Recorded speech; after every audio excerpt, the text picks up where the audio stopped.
Well, hello, church. We are still in Proverbs chapter 2, but today we start tackling the last of the verses of Proverbs chapter 2. So we have 3 more videos, and then we'll be done in Proverbs chapter 2 and headed into Proverbs chapter 3. I hope you're enjoying the series. I know that I'm enjoying going over Proverbs chapter 2 over and over and over again because it's just solidifying in my mind and in my soul what I need to be doing to be in this relationship with God. So let's look at it today. And as we do, we'll start to see the positive things that we're delivered into. We've been delivered from the evil man. We've been delivered from the evil woman. And what are we delivered into? Because we're delivered from them. What are we delivered into? We'll start seeing that today. So read with me from Proverbs chapter 2.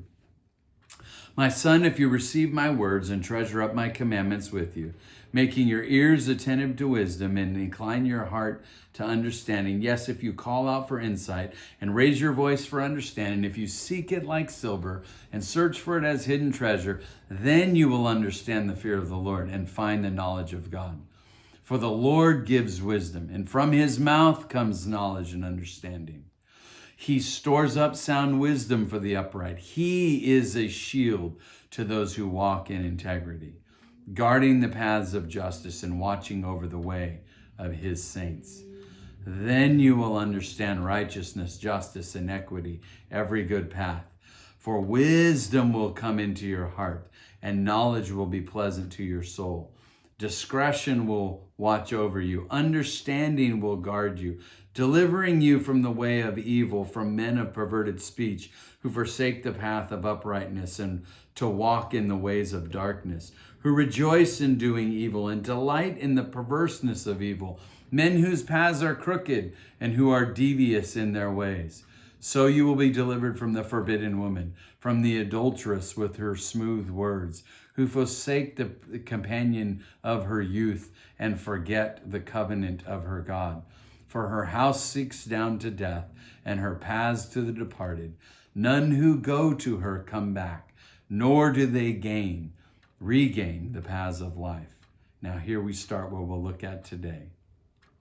So you will walk in the way of the good and keep to the paths of the righteous.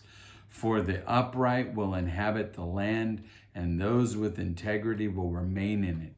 But the wicked will be cut off from the land, and the treacherous will be rooted out of it. Let's just observe these verses 20 to 22. So you saw the so at 16. There's no really so in 12, but delivering you from the way of evil, delivering you from the forbidden woman, or so delivering you from the forbidden woman, so you will walk.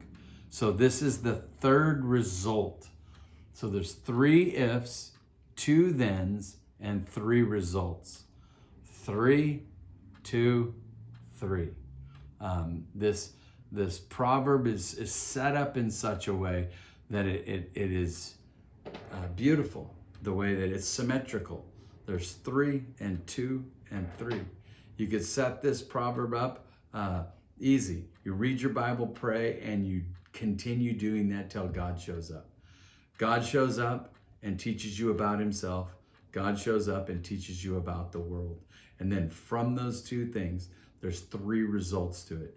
Protected from evil men, protected from evil women, and then you walk in the way that is right. So if you're protected from those, these are the things that we'll do. This is the 3rd result from reading your Bible and praying and waiting for God to show up. And they are walking in the way of the good, walking in a beneficial way, walking in a way that is good for people that you're around. You will keep to the path of righteousness.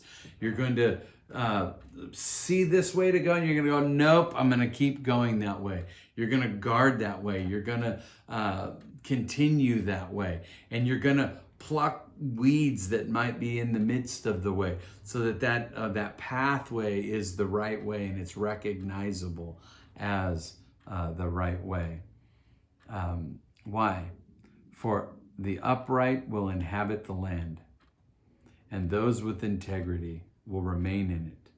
But the wicked will be cut off from the land, and the treacherous will be rooted out of it. For the upright, you're going to inhabit. You're going to get it. Those of you who are sincere and you're upright and your nature is rightly related to God and who he is and what he's done and how he said to walk in the world, you're going to inherit the world. That's what it says. You'll inhabit it. It will be yours. Those with integrity will remain. You won't be moved. You will stay. You will remain. You will outlast the evil one.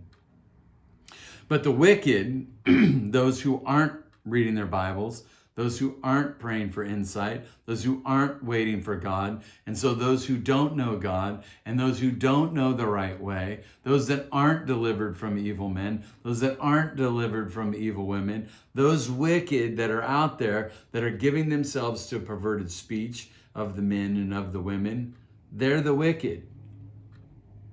And God says they will be cut off from the land. The upright will inhabit the land. The wicked will be cut off from the land. So the upright will gain it. They'll get it. This is temporal, material blessings. They will get it, receive it. It will be theirs. But the wicked will be cut off from the land. And the treacherous, the deceptive, they'll be rooted out.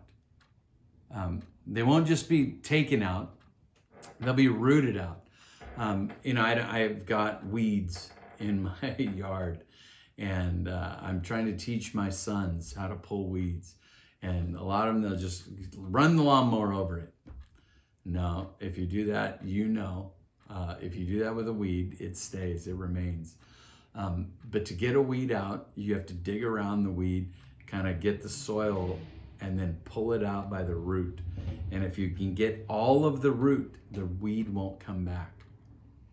That's what he's talking about with the treacherous, the deceitful, those who follow Satan in the world and unjust gain, those kinds of things. He's going to root them out. They will never come back. They will be completely gone. There'll be nothing left to remain and grow in the land.